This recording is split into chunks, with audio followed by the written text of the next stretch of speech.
Hello and welcome to part 7 of moving to Auckland, New Zealand. Well, we've had a productive few days and we've finally moved into our lovely 5-bedroom house, and we had all the furniture delivered on Wednesday. It's now Saturday.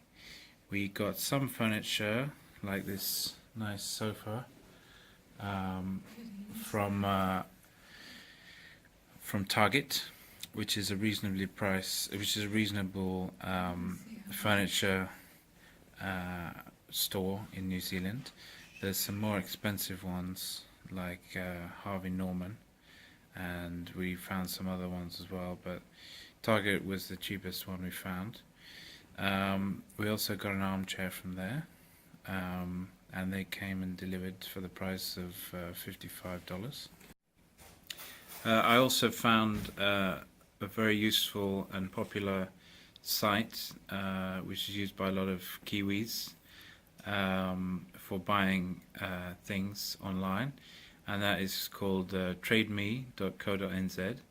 And there's a nice Android application as well. It's a bit like eBay, but it seems to be the most popular way of buying new and second-hand items in New Zealand. So I've used that a few times, and basically you bid, or you promise to do buy it now on the website, and then you just arrange with the seller um, basically where to pick it up and how to pay them. Usually you can just pay with cash when you're collecting the item. And we're very pleased as well with the school enrollment process. We've enrolled our 2 children in the local schools here.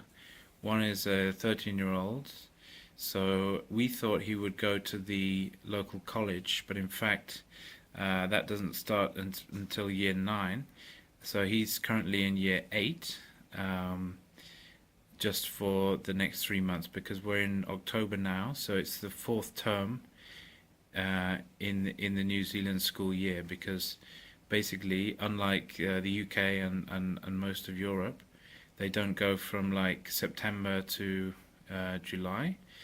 They start from January or February to December, and they have 4 different terms.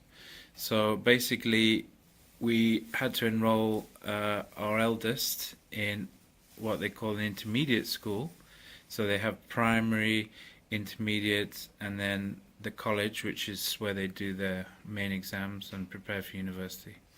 So he's there, and we had to buy him a uniform and a hat. And interesting thing about around here, they wear sandals in the summer. They don't wear shoes. So we had to buy him and the younger ones both sandals. So our younger son is going to the primary school. It's not called primary school; it's just called a school. But it is for years, I think, from when they start to year 6, and then in year 7 and 8 is the intermediate school. And the enrollment process was very straightforward. We just arrived at the schools with our proof that we lived in the zone, because everything's done with zones here, or catchment areas.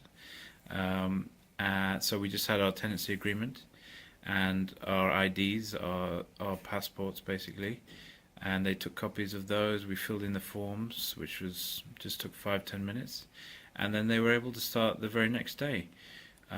So it was a very painless process to get them into the schools. So we were quite impressed by that. And we have also opened bank accounts with Kiwi Bank. That was also an easy process, which I think we mentioned in a previous video.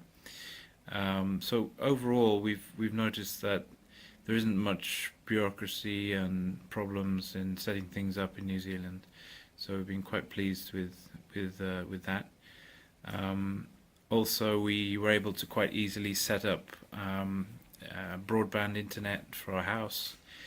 We chose to use Vodafone, but there are other alternatives out there. But Vodafone, and we got Sky TV as well. So we set it all up over the phone, and they came to deliver the day after we moved in. So that was 2 days ago now. And so that was very straightforward as well. The thing we did today was we set up, we signed up for mobile phone contracts, which again, very easy. You just turn up at the shop with your passports and proof of your work permit or visas, which we had in our passports anyway. So they just took copies of those. We filled in the forms, and I was able to get a nice new phone using basically with a new mobile phone contract. So and the mobile phone contracts seem to be pretty similar to the UK. You can have 12-month contracts, a 24-month contract, or there's like an open contract, which is it is a contract, but you kind of pay monthly, so you can cancel it if you change your mind.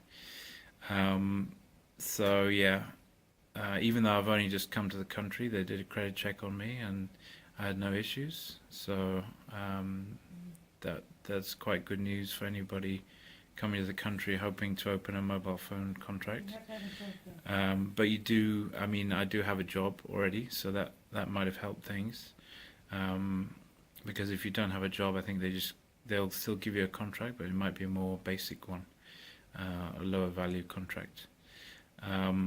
So yeah, so that's a good thing, because when we moved to Switzerland, for example, they were very difficult, because they wouldn't give. I wasn't able to get a telephone contract there, because I was a contractor. With a permanent job in Switzerland, it was possible to get a contract. But definitely New Zealand seems to be more laid back about these things. And so that's about it. We're really happy here settling in, and we are looking forward to the coming week. I'll be starting my new job on Monday. So I'll be preparing for that tomorrow, doing a bit of preparation and getting ready for that. And Rebecca will be starting to job hunt as well from Monday. So we'll post another video then. All right, thanks very much.